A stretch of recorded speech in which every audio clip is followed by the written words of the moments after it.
Assalamualaikum warahmatullahi wabarakatuh. Perkenalkan, kami dari kelompok 9, kelompok Albert Bandura. Di sini kami akan mempresentasikan hasil dari diskusi kelompok kami.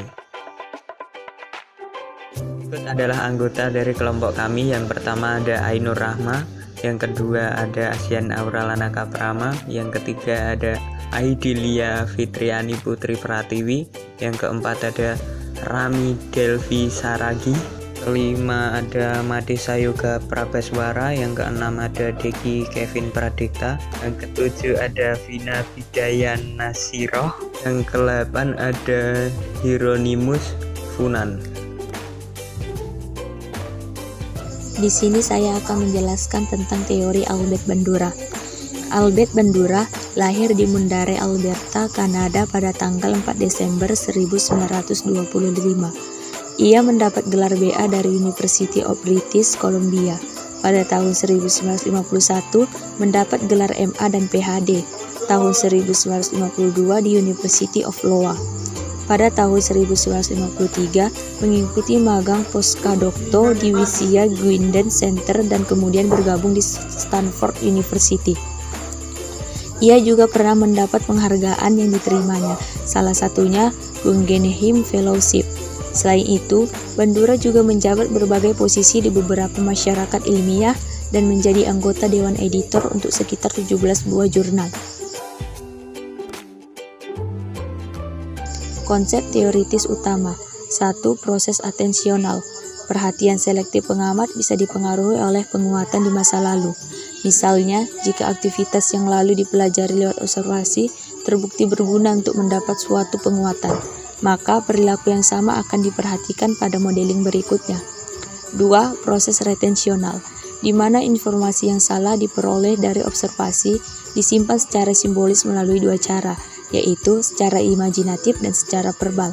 3. Proses pembentukan behavioral. Proses pembentukan perilaku menentukan sejauh mana hal-hal yang telah dipelajari akan diterjemahkan ke dalam tindakan atau performa. Dibutuhkan satu periode rehearsal atau latihan repetisi kognitif sebelum perilaku pengamat menyamai perilaku model jika pengamat diperlengkapi dengan semua aparatus fisik untuk memberikan respon yang tepat. 4. Proses motivasional. Penguatan adalah proses motivasional utama, sebab ia bukan hanya menyebabkan pengamat fokus pada aspek fungsional dari perilaku model, tetapi juga memberi insentif untuk bertindak berdasarkan informasi yang diperoleh dari observasi tersebut. Proses motivasional terbagi dalam 4 bagian. Yang pertama, determinasi resiprokal, regulasi diri perilaku, tindakan moral, dan determinisme kebebasan. Proses kognitif yang salah. Bandura menganggap penting proses kognitif dalam penentuan perilaku manusia. Proses kognitif berasal dari fakta bahwa kita dapat membayangkan diri kita sebagai dalam keadaan emosi apa saja.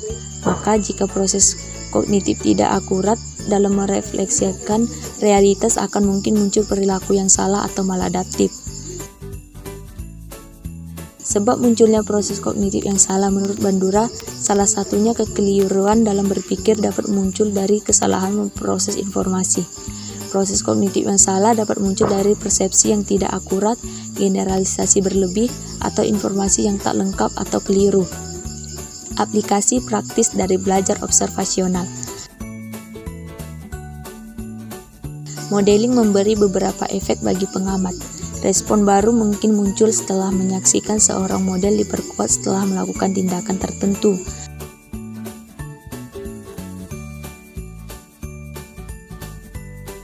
Pengaruh berita dan media hiburan.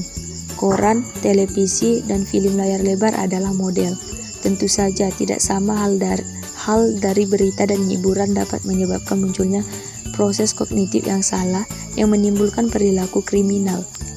Selain itu, laporan kekerasan di media dapat mempengaruhi hambatan agresi melalui tayangan konsekuensinya.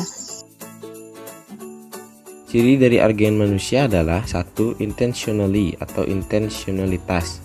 Misalnya, ketika seseorang ingin ahli dalam bermain golf, mereka akan membuat rencana untuk mengikuti kursus, berlatih setiap pagi atau usaha lainnya. Tapi hal ini tidak menjamin mereka akan bisa menguasai keterampilan itu karena ada kemungkinan hasil tidak sesuai rencana.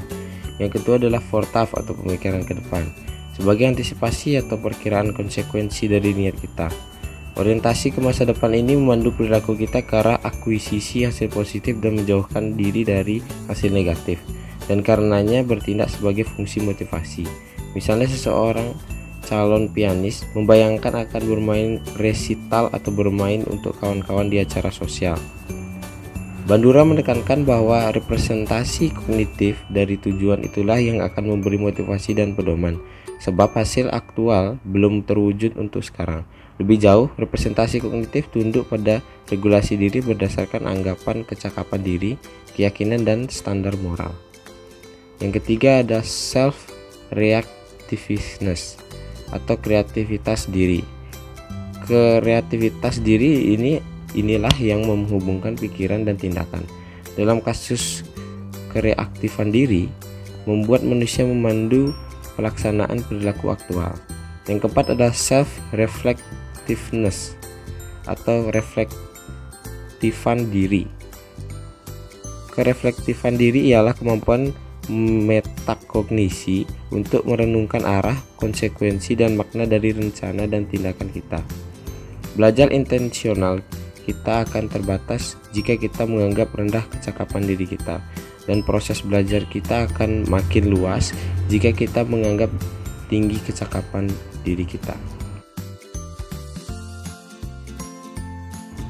Pendapat Bandura tentang pendidikan. Segala sesuatu yang dapat dipelajari melalui pengalaman langsung juga bisa dipelajari secara tak langsung lewat observasi. Misalnya seperti guru.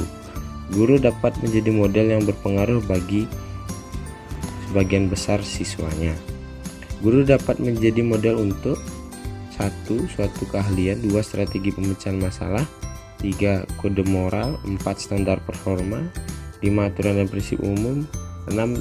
Model tindakan yang akan diinternalisasikan siswa dan karenanya menjadi standar evaluasi diri.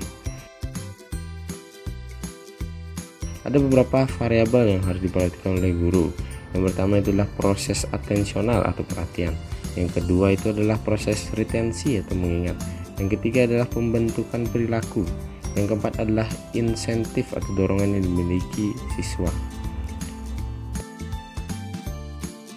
Evaluasi teori Bandura.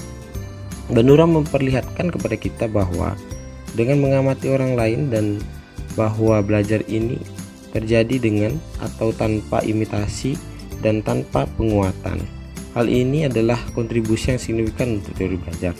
Salah satu konsep utama Bandura adalah determinisme resiprokal yang menyatakan bahwa ada interaksi konstan antara lingkungan, perilaku, dan orang. Menurut Bandura, bisa dikatakan bahwa perilaku mempengaruhi lingkungan sebagai lingkungan mempengaruhi perilaku. Selain itu, orang mempengaruhi perilaku dan lingkungan. Daftar pustaka Hergenham, B.R. dan Matteo H. Olson 2008, Theories of Learning, Jakarta Kencana. Itu tadi adalah presentasi dari kelompok saya. Kurang lebihnya mohon maaf. Wabillahi taufiq wal hidayah. Wassalamualaikum warahmatullahi wabarakatuh. Terima kasih.